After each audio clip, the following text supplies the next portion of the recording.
Hey guys, so it's been a while. Let's see if I remember how to do this. Hi, welcome back to the Knitting Expat Podcast channel. My name is Mina and I'll be your host today. Today's podcast is going to be a little bit different than my usual. It has been a long time since I last recorded, so long in fact that I can't even remember what number episode we're at. I think it's 40 something, but maybe 50 something. I just can't remember. Whatever it is, it will have been in the title, so you'll know what it is. But welcome. I'm coming to you from my home in the UK, just south of London, where I live with my husband, our daughter and our 2 cats, who may or may not make an appearance at some point. So yeah, it's been a while. If you are new to this podcast, this may not be necessarily the best place to start with, because I have had a long absence and so the format's not going to be quite the same, but welcome anyway. I hope you enjoy what you see, and if you are a returning viewer, thank you so much for sticking around and coming back. I know it has been a while since I've been here. I think the last time I recorded a podcast was in the first week or so of January, so quite a while ago. We are now in the middle of February. Today's the 18th of February, Tuesday, and yeah, we are fast approaching my daughter's 3rd birthday, which is this coming Saturday, and I can't believe she's almost going to be 3. She's just like, it just boggles my mind that she's almost 3 years old. So this part 1 is going to be a bit of a recap about what's been going on, where I've been, because I've had a lot of messages from people wondering if I'm okay. And I know not everyone who follows me here necessarily follows me on Instagram, and that's been where I've been posting some updates and stuff about what's been going on. Nothing sinister, but anyway. So it's going to be a bit of a catch up about what's been going on for the last couple of months, as well as a bit of a recap from Vogue Knitting Live, which I went to, which I think those were probably the last videos that I posted, were the vlogs from that trip. A bit of a recap and haul, because I never got around to recording that after I got back. So I have some stuff I wanted to share with you guys from that trip, and that will probably be the first video. Then the second part is going to be the knitting content, and I'm only going to be talking about some finished objects and some upcoming designs that I've swatched and stuff like that. I'm not going to show you any works in progress, because I only have designs in progress right now, and they aren't really at a point where I'm wanting to share them quite yet. And then the third video is going to be spinning. All the spinning stuff I've been up to recently, pretty much since the beginning of the year. So yeah, it's going to be, there's a lot of content to get through. And here comes Hugo. This is one of our 2 cats. He occasionally comes and joins me while I podcast. Derek usually cannot be bothered. He's not at all fussed about the camera, whereas Hugo seems to think I've gone crazy when I sit down and talk to myself, and comes over to investigate to make sure that I'm okay. Alright, Hugo, sit down please. So before we get started, where have I been? What's been happening? So, if you watched the Vogue Knitting Live vlogs, you'll know that I had a bit of a sore throat whilst I was away.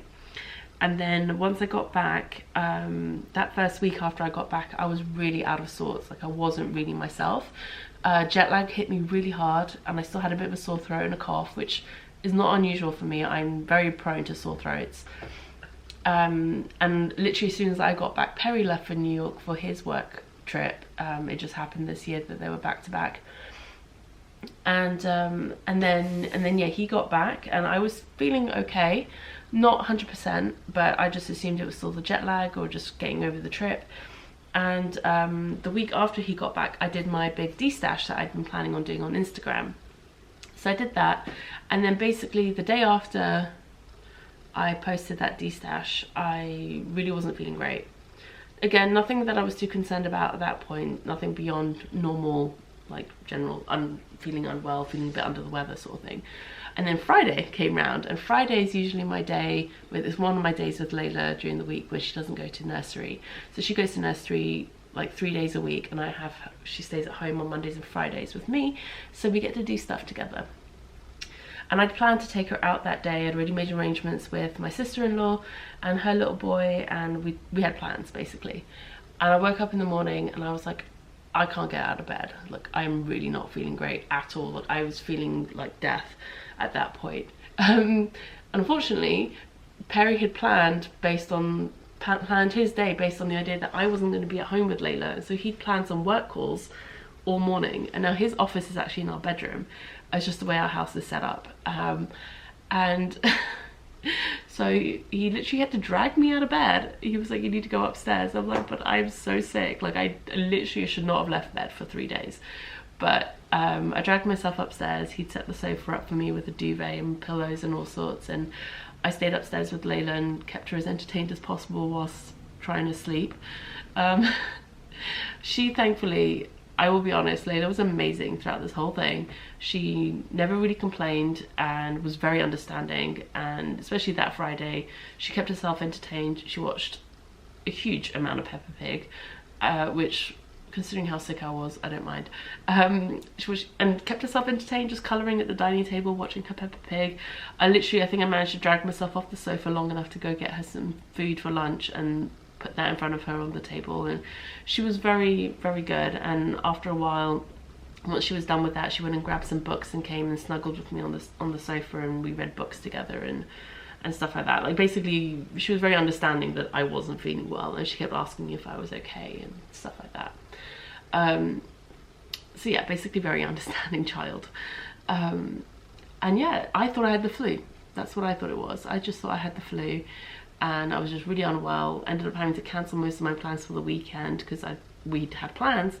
As it happened beforehand, Layla, the plans already were that Layla was going to go up and see my parents on Saturday and stay for the weekend, and I would pick her up. We have this thing where basically I meet my dad at a service station, which is halfway between our homes, to pick her up. So thankfully they had her for the weekend, which meant that I was able to just rest and not feel guilty about not spending time with Layla. That was pre-planned. And then Monday rolled round, and I basically dosed myself up with paracetamol, ibuprofen and codeine, so I could get behind the wheel of a car long enough to go pick her up and come back home. Thankfully it was fine. I did okay, just long enough to get there and back, and by the time I got home I had to lie down again. Again, thankfully Layla was very understanding. I put some food in front of her, and then I lay down on the sofa. I slept for like an hour and a half, I think, and she just didn't bother me. She just kept herself entertained and played. Did some colouring and then played with her toys and just like left me to it, which was very nice. And generally I just felt really rubbish that week. I had a really bad cough, was getting really bad headaches, and just was feeling really unwell. And it got towards the end of the week and I was like, this is just not going away. This is not getting any better. Like, I figured if it was the flu, after a few days you'd start to get better and things would start to improve, but it just wasn't getting any better at all. I think I spent the first weekend basically sleeping on the sofa. Like, I didn't even go downstairs to go to bed at night. I was so sick. I just couldn't even bring myself to get off the sofa. That's how bad it was. Yeah, and so by the end of that first week I still wasn't feeling well, and my parents, they had other plans, but they were going to be near us, so they came and stayed on Friday night, and Saturday morning they took Layla out and kept her entertained and stuff, and so they brought her home just before lunch, and so Perry and I got to sleep in, which was great. Definitely needed sleep. I just slept a lot essentially for the last couple of weeks. I could barely get through my days without having a nap.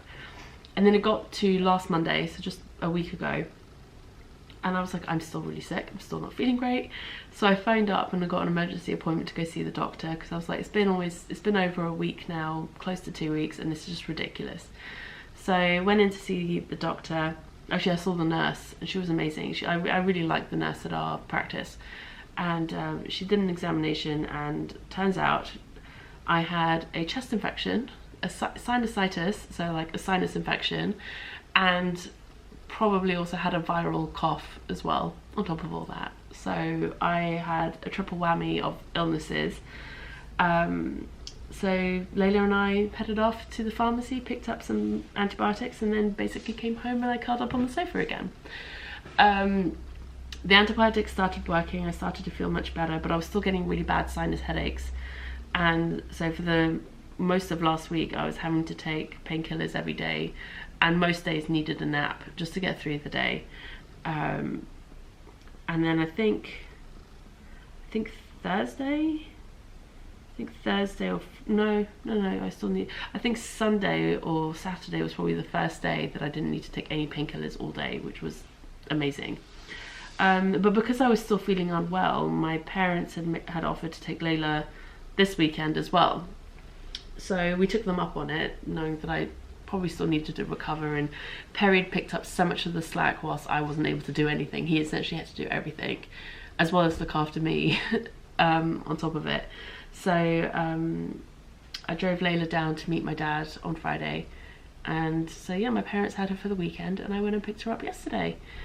Met my brother at the my brother brought her back this time, so I met her at the service station. Really missed her, but I'm so grateful that my parents were able to help us out as much as they had. It was just, yeah, definitely needed the help. And Layla had a great weekends with her grandparents and her uncle, so I don't feel too bad, because I think she had a better time with them than she would have done if she stayed at home with us because of how sick I was. But yeah, very grateful to have family around who were able to help out in times like this, honestly. And like I said, she was very understanding of the fact that I wasn't feeling well. But yeah, now I'm feeling much better, thankfully. Layla and I went shopping yesterday to pick up some stuff for her birthday party. We went and got some of the food, the stuff that we could buy in advance anyway. And yeah, she was really excited. And then I'd ordered her some new wellies. So she needed wellies for nursery. And obviously she wanted red ones, so I found some red ones for her, and we went and picked them up, and she tried them on and didn't want to take them off, so that was good. And she was so happy, so excited to take them to nursery today and to show her teachers. But yeah, anyway, so she's been doing really well. She's so sweet. What was it? My brother sent me a video from the weekend of he was playing with her, and he was trying to throw some of her toys for some reason, and she was shouting at him, being like, "No, you don't throw toys. You throw footballs. You don't throw toys. You throw footballs." My brother sends me the video, and followed by, "I could totally hear your voice when she says that." I was like, yes. As at almost 3 years old, my child is sometimes more of a grown-up than my brother, who is almost 30. Which is hilarious. Like, obviously he's a grown-up, he's an adult, but he's still very much a child at heart. And does some very silly things sometimes. So it's just really funny that Layla tells him off sometimes. And yeah, anyway. But yeah, looking forward to it. I'm planning on making Layla's cake for her birthday this weekend. I had planned on doing this last year, but again, I was sick last year for her birthday, and we had to cancel her party, which was really sad. But thankfully she was only 2, so it's not like she really knew what was going on. This year she has a better understanding of what's happening, and she's really excited about it. There's only 2 things she's asked for her birthday this year. One is a red bike with pedals, because if you don't know, we got her a balance bike for her birthday last year. She's finally big enough, as of about a month or 2 ago, to actually ride it properly on its lowest setting. For some reason, this particular balance bike on its lowest setting was like way too big for her last year. And it couldn't be adjusted any lower. So she's finally big enough to ride it, but now every time she rides it, she asks where the pedals are, because she's ridden like bikes at nursery, like they have like tricycles and stuff at nursery with pedals. And so she's ridden bikes with pedals before, and when we take her to the bike shop or whatever, she rides on the bikes there as well. So she keeps asking for pedals. So her request for her birthday present is a red bike with pedals, which we have. It's in Granny and Grandpa's garage, which we need to go pick up to like put a bow on it or something for her. And the other request was a chocolate cake with sprinkles and strawberries. So Mummy's making a chocolate cake with sprinkles and strawberries. So yeah, she's obsessed with like sprinkles on things right now, so that's going to be her cake. And yeah, we're keeping it fairly simple. It's going to be mostly family and stuff at this party, so it should be really nice. And I'm planning on vlogging the weekend. I'm not sure how much I'll be filming, but I'll film some of the prep stuff and some of the party and stuff like that, and we'll see what we end up putting together for her 3rd birthday. Little video thing. Oh, and she also wants jelly, so we're doing jelly as well.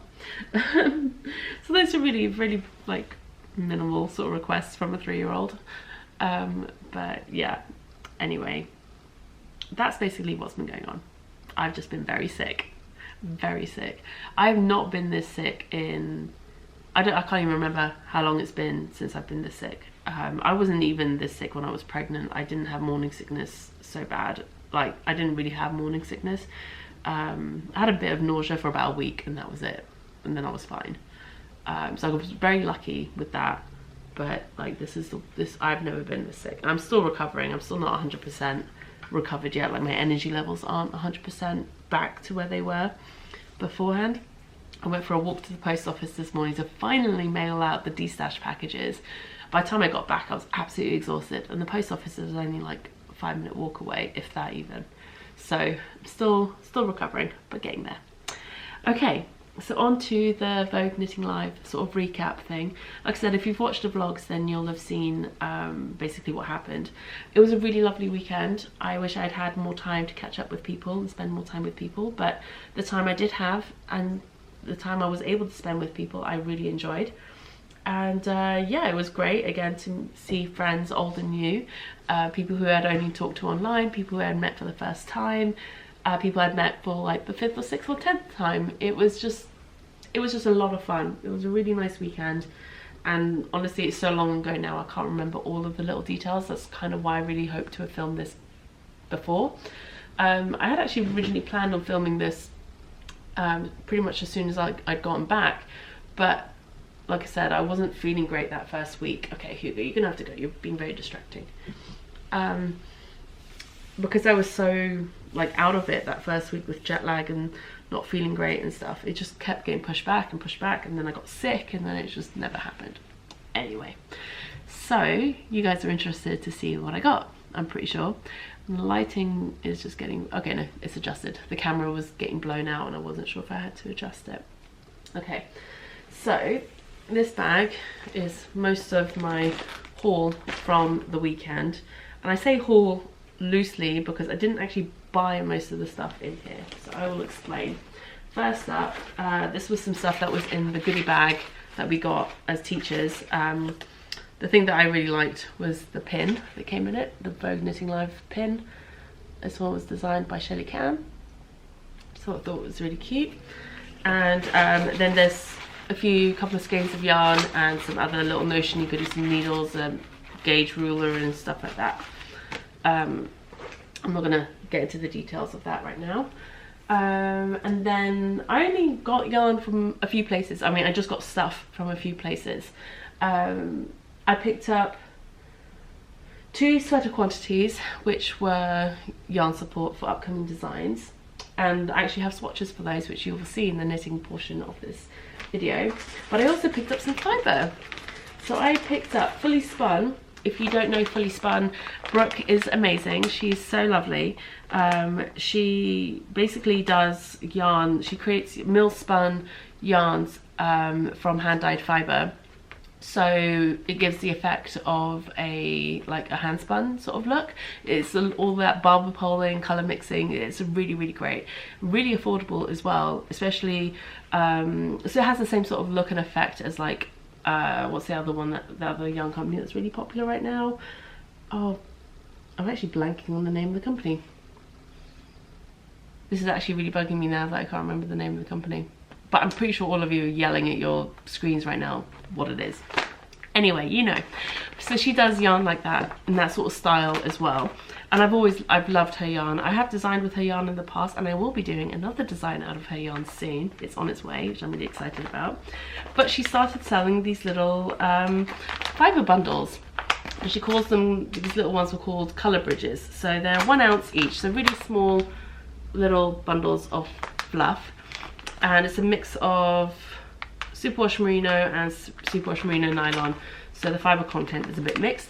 But I got these 2 because I thought it'd be really fun to kind of do it as like a gradient, so you can see where the colours overlap a little bit there. So I think that's what I'm going to do with these, and I'm probably going to spin them on my Turkish spindle because these are really nice little nugget size bits of fibre for spinning on spindles. And Then my lovely friend Jo, who actually took one of my classes, she also surprised me with another one of these from Fully Spun, and this is really lovely rich autumnal colours, which I also really love. Again, another one that's probably going to be spun on the spindle. I really like these like smaller quantities of fibre for spindle spinning because I feel like it's a lot more achievable in that way. So one of the sweater quantities that I got was from Barnyard Knits.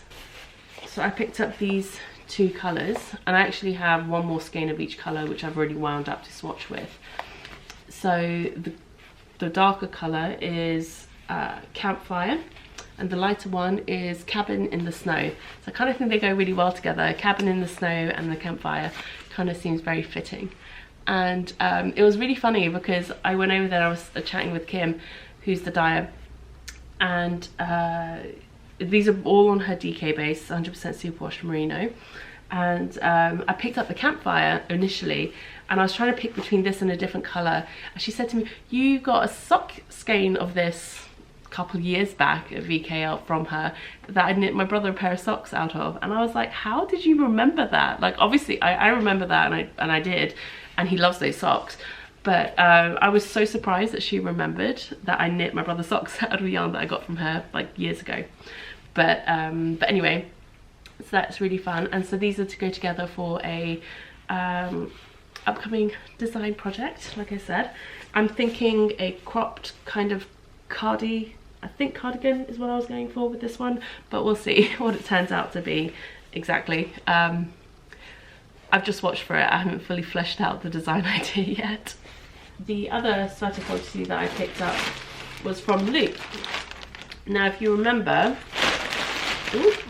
last year and throughout my Rhinebeck vlogs and videos, I was wearing that yellow sort of colour blocked faded type sweater that I designed out of Loop yarns.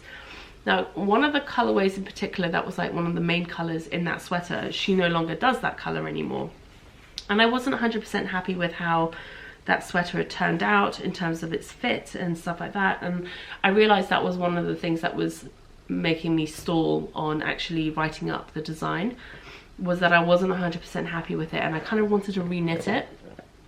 And since she told me at Rhinebeck that she wasn't going to be carrying one of those colours anymore, it was really funny because I went to talk to her at Vogue to apologise for not having written the pattern up yet, because she gave me the yarn at Vogue the year before, and she wanted to apologise to me for making my life more difficult because she wasn't carrying that yarn anymore. So it actually worked out perfect, because I said to her I would like to knit another sample for her this time. I'd be sending her the sample, and she was like, that would be great because I don't carry that colour anymore. So it all worked out.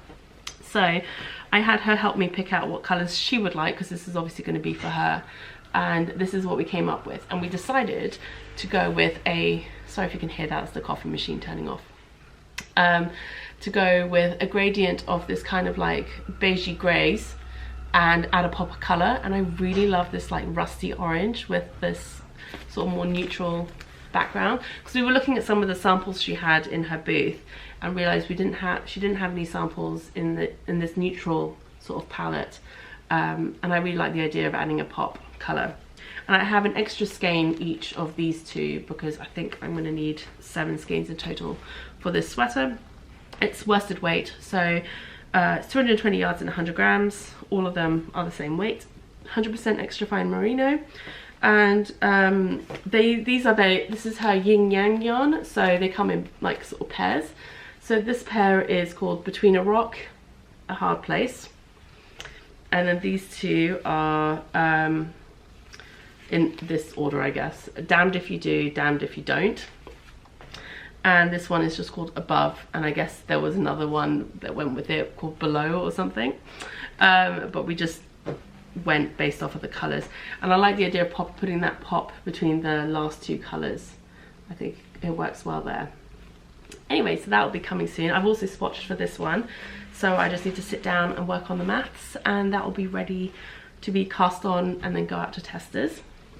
And the last thing that I purchased, I think, let me just make sure I've got everything here. Yeah, the last thing that I purchased was from one of the dyers that were part of the VKL like launchpad scheme.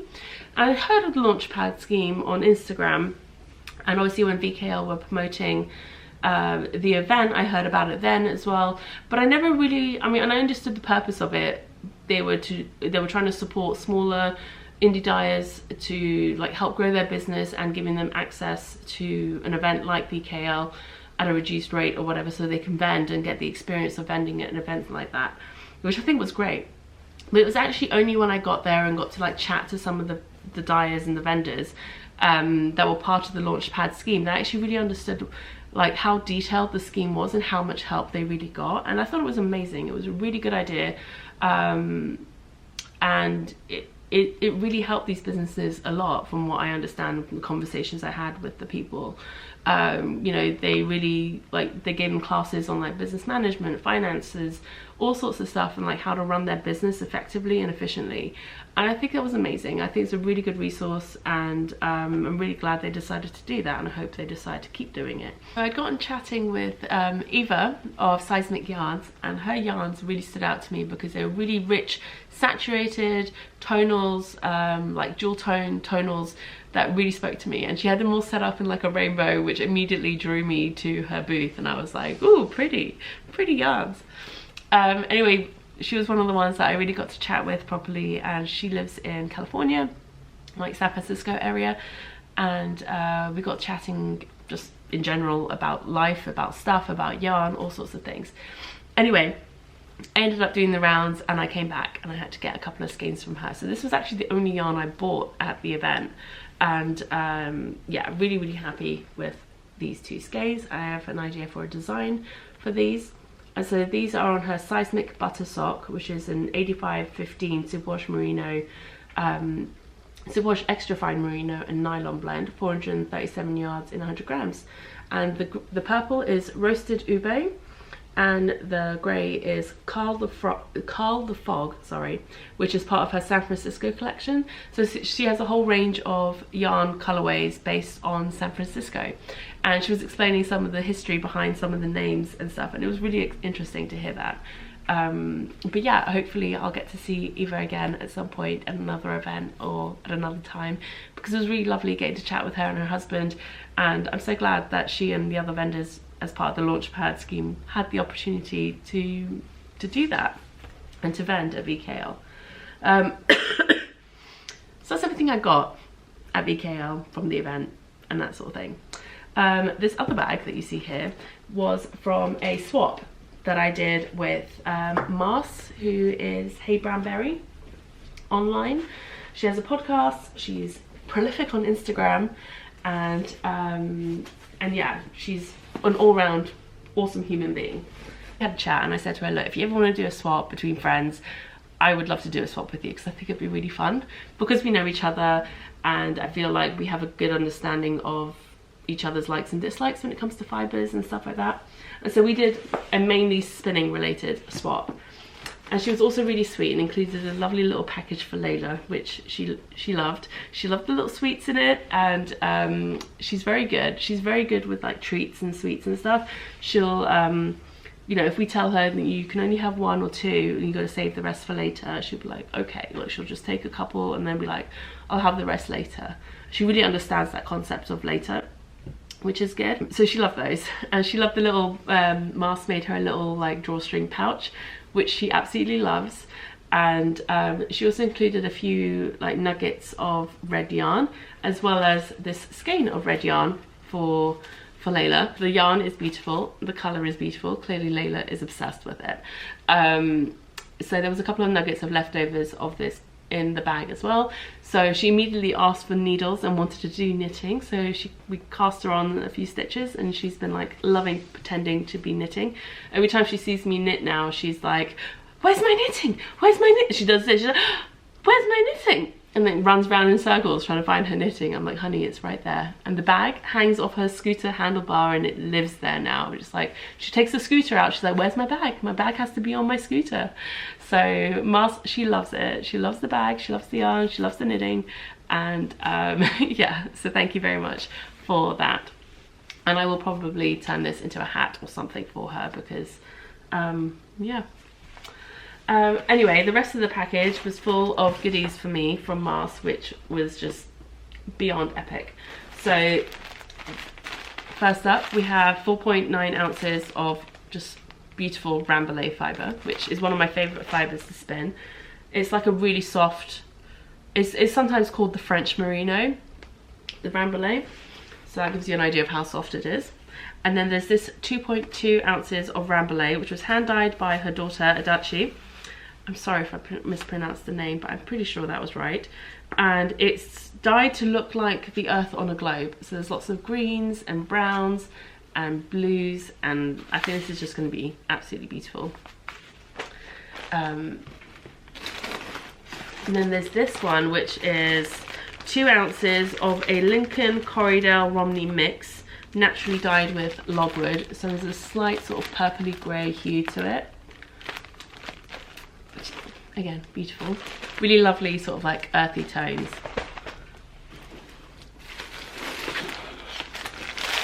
Spin Cycle yarns, that was the one. I couldn't remember, but she sent me some fibre from Spin Cycle yarns, so that was really bugging me. I couldn't remember the name of the company that I was talking about earlier with regards to this. Anyway, that was it. Anyway, so she sent me this gradient of reds from Spin Cycle yarns. It's 100% American wool blend. It's 1.6 ounces. I'm pretty sure this will become something for Layla because it is red. Pretty much anything red has to be for her now. There were also some edible treats which are now gone. There's a little bit of natural alpaca for blending, she's written on here. And there's 1 ounce of North Country Cheviot, Park Creek Farm, Washington State. And she's put in brackets for dyeing, question mark. And I think, I'll have to check with her, if I'm not mistaken, this looks like hand spun to me. But I might be wrong, so I'll have to double check with Mars, but it is beautiful. It's a little 1 ounce skein in there. And finally, the last thing that was in there, which was absolutely beautiful and just beyond gorgeous, is this 50-50 blend of yak and tussar silk from the Fold company. And it's just so beautiful, so soft. It's one of those ones that if you couldn't see, you almost wouldn't know there was something in your hands. It's so soft, it just feels like a cloud. And yeah, I can't wait to spin this because I think that would be so lovely. And yeah, for now it's just staying in this tissue paper, nice and safe. Yeah, and so that's everything that came home with me from Vogue. Ooh, fluff up the nose. And yeah, so the other things I wanted to share with you guys, move that out of the way. Now I can't remember if I showed this on the podcast or not before I went away, because this arrived before I left for New York, but I can't remember if it arrived before or after I podcasted. So I don't know if I've already shared this. Anyway, what I wanted to share with you is from John Alban Textiles, and I feel really bad that this is so late, again, because I was so sick. I'd planned on podcasting this pretty soon after I got back, which would have been just in time for when this was launching. But they launched at the end of January, on the 24th of January, in fact, their new Yarnadelic sport weight range of yarn, which is 100% Falkland Corriedale, made in the UK. It's the sport weight, heavy 4-ply, 333 meters, in 100 grams. Sorry, there's fluff flying around. And it comes in these beautiful 18 beautiful different shades. And the colors, the names for the colorways are all inspired by music tracks from like the 70s, 80s sort of era. Inspired by John's eclectic record collection. And so yeah, they come in full skeins, mini skeins of 25 grams, or fiber tops. And they sent me some samples. They sent me a 25 gram mini skein of the, what was the colorway? The Galetta Guitar colorway, which is this beautiful sort of rusty orange color, like copper, really beautiful. And then they also sent me some of their fiber top. They sent, how much was it? It was 36 grams roughly. And this was in the, what was it? A Badida colorway, B-A-D-I-D-A, Badida colorway. and I spun it up. Before I even left for New York, I spun up the singles, and then after I got back, I chain plied it. And I really, really love how this has turned out. Again, very sort of heathered colours. And yeah, so I actually got very close to the sport weight yardage in the 25 grams, but out of the 36 grams. So this is a bit thicker. This is more of a sport DK than a sport weight, that this one is. But yeah, really loved working with the fibre. And as I do with all John Arbon fibre, I don't think I've spun any of their fibre that I haven't enjoyed spinning with. And I've yet to swatch with the yarn, but I do have a design idea actually for it. So I will be swatching with this later and then contacting them about that. But like I said, I've been sick for so long now that all work, I basically haven't done any work since I got back from New York just because of being sick. So I'm so far behind with work. It's actually ridiculous. I've not been able to work on designs.